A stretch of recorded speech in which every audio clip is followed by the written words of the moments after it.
Hey yo l'équipe, ravi de vous retrouver aujourd'hui pour cette nouvelle vidéo. Et aujourd'hui, comme vous le constatez directement, je commence à manquer de place, justement chez mes Camponotus Bellus. C'est un setup que j'avais tout simplement, je vais dire créé pour l'occasion parce que je ne savais pas trop ce qui leur plairait. Je n'avais pas envie de mettre justement une boîte classique double tube et leur proposer 2 tubes directement. Je me suis dit que j'allais leur laisser ce setup.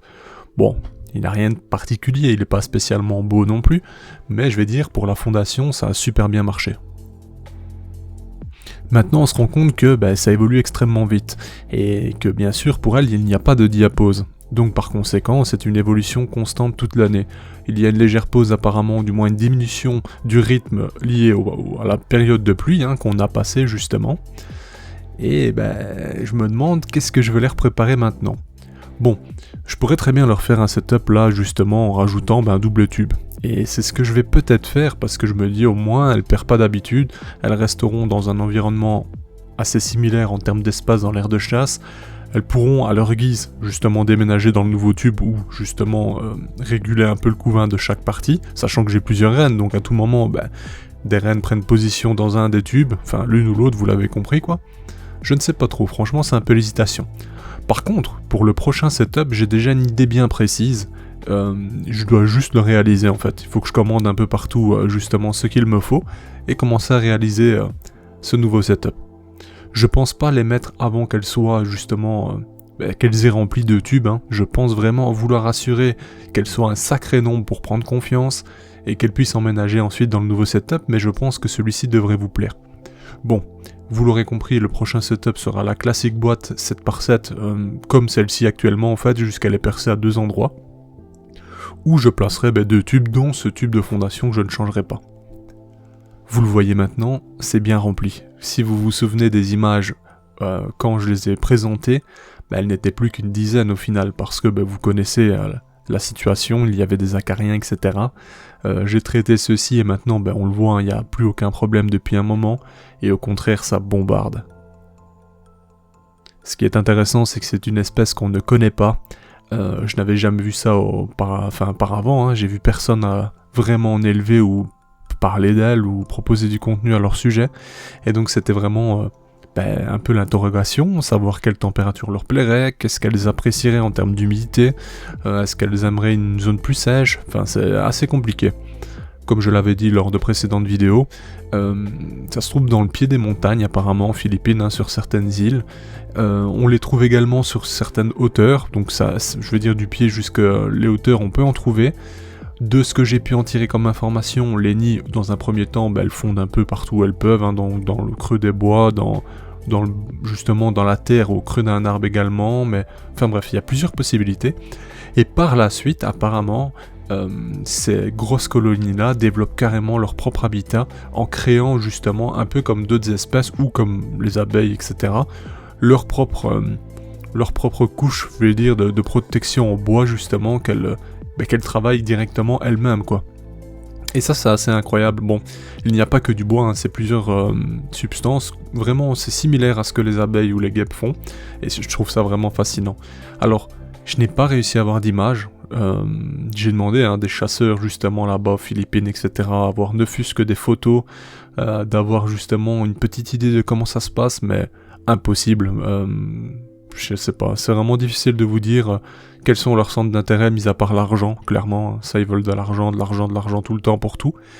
Même si j'ai donné un peu de thunes à un gars pour justement avoir des photos, j'ai jamais rien vu. Donc je vous dis, j'ai tout tenté, mais y a rien à faire, c'est compliqué. Mais dans l'idée, tôt ou tard, faut vous dire que je réussirai justement à avoir plus d'infos, si ce n'est me déplacer. On sait jamais, tout est possible. Mais bref, c'est assez incroyable. Alors, d'ailleurs, je rebondis un peu, mais ici, voilà, c'est une espèce qui fait rêver beaucoup d'entre vous, et je vous comprends totalement, c'est tôt ou tard, je vous le dis, ça arrivera sur le marché, c'est sûr et certain. En fait, le potentiel qu'il y a avec cette espèce, pour ceux qui veulent gagner beaucoup d'argent, on va pas se mentir, c'est d'en obtenir, et par conséquent, ils trouveront forcément tôt ou tard quelqu'un qui pourra les fournir, bref, vous l'aurez compris. Mais moi, je veux pas parler de ça spécialement. Là où je voulais en venir, c'est que les Philippines, oui, il y a des espèces de dingues, comme celle-ci à l'image, mais il y a des espèces encore plus folles que ça, et j'en ai vu certaines, j'en ai aperçu certaines, c'est complètement dingue. Personnellement, moi c'est une que j'aimerais acquérir justement si j'en ai la possibilité tôt ou tard, c'est Camponotus albocinctus. C'est une Camponotus qui vit à proximité justement des Belus. J'ai déjà eu l'information de par un habitant là-bas.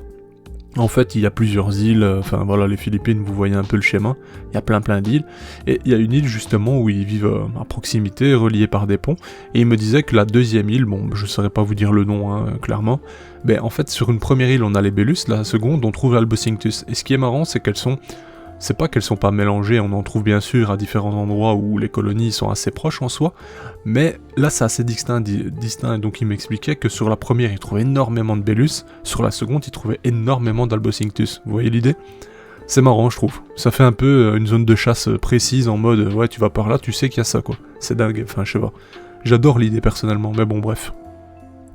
Et donc voilà, j'en parlais justement, bien sûr, moi aussi hein, j'ai essayé de trouver des pistes pour justement acquérir des espèces de dingues des Philippines.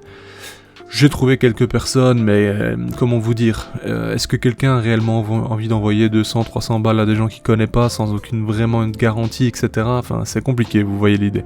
Et là, je vous parle ouvertement, parce qu'il y en a beaucoup qui vous cachent tout ça, mais moi je vous le dis clairement, c'est vrai que c'est compliqué des fois. Surtout que, bah, comme je dis, hein, certes les Philippines, ils gagnent pas mal d'argent, enfin, pas mal. Voilà, ils gagnent un peu mieux que certains pays asiatiques, on va dire. Donc les gens là-bas, il y a bien sûr des classes un peu plus pauvres que d'autres, mais c'est pas le pire, on va dire. Mais ils sont... Enfin, j'ai l'impression qu'il y a quand même une certaine envie d'avoir beaucoup d'argent pour pas grand-chose. Enfin, bref, c'est difficile à expliquer, on va passer. Pour revenir à l'espèce que vous avez sous les yeux, parce que les images défilent sans que je ne commente réellement, je raconte un peu ma vie derrière, hein, on voit que bah, là j'ai combien de naissances qui arrivent. C'est assez incroyable hein, en termes de cocons. D'ailleurs, vous remarquerez également qu'il y a des cocons bien plus grands qui donneront lieu justement à des naissances de médias, comme vous avez à l'image là à l'instant. Et on a des médias majors, enfin de tout stade. Maintenant, on voit que j'en ai beaucoup plus qu'avant. Hein. Et on remarque les différences justement. C'est que soit c'est lié justement uniquement à la dilatation du gastre, le fait qu'il y ait, je vais dire, une séparation entre les points noirs, mais j'en doute parce que les nouvelles naissances, vous voyez qu'il y a des lignes complètes entre ces points noirs. C'est assez spécial aussi ça. C'est peut-être que plus tard on aura les différences, mais sinon tous les médias majors qui sont nés à la maison, vous voyez que sur leur gastre, il y a toujours les points noirs qu'on remarque chez certains, ben chez eux c'est relié. Alors est-ce que justement c'est la différence entre des médias et des majors, le fait que les majors n'aient plus cette ligne qui les relie, je ne sais pas du tout, enfin... Là je vous dis peut-être n'importe quoi, hein, c'est totalement possible, moi j'observe juste, hein, j'ai vraiment qu'une source... sur l'espèce, mais je trouve ça complètement dingue, cette petite différence déjà que j'observe. Une chose que je peux vous garantir, que je vous ai déjà dit, mais vous n'êtes peut-être pas tombé sur cette vidéo, bah, c'est que les 3 reines qui sont dans cette colonie pondent, et toutes les 3 en même temps, c'est-à-dire que il n'y en a pas une qui bloque via des phéromones ou quoi que ce soit la production d'œufs pour les autres, quoi. Et ça c'est complètement dingue. Bon, alors moi je vous dis ça se trouve, plus tard on dira non, effectivement elle bloque ci, elle bloque là, je ne saurais vous le dire avec 100% de certitude, mais moi j'ai déjà pu observer donc ma propre expérience tout simplement, que ben, justement j'ai vu deux reines pondre en même temps, et la troisième qui est à l'image, qui est un peu plus sombre du gastre, pondre également à un autre moment, donc pour moi c'est...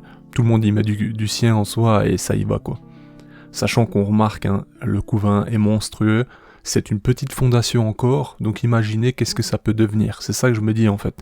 Je me dis ça se trouve en nature, c'est vraiment des centaines de milliers d'ouvrières qui créent justement leur nid de dingue, etc. Donc franchement je ne sais pas, c'est le flou total, mais on verra par la suite comment ça se passe, même en termes de reproduction, aucune idée, comment ça se passe, je ne sais pas.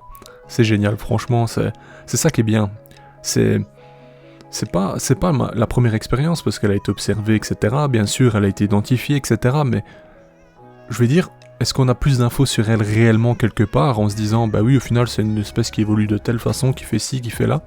Moi, personnellement, j'ai pas trouvé vraiment beaucoup d'informations. Donc je me dis, ça a quelque chose de génial en soi de pouvoir expérimenter par soi-même une petite personne d'internet, un pixel, un grain, on va dire, qui fait ses propres expériences et qui les partage avec vous. Enfin voilà. C'est la fin de la vidéo équipe, si ça vous a plu n'oubliez pas un like, ça aide fortement la chaîne et ça me fait plaisir à moi parce qu'on avance du coup. Et bon bah vous connaissez la chanson, sur ce, à bientôt l'équipe, bye. Hey, si toi aussi tu as apprécié la vidéo, n'oublie pas de t'abonner, de laisser un like, voire un commentaire, ou même de nous suivre sur les réseaux. Merci et à bientôt l'équipe.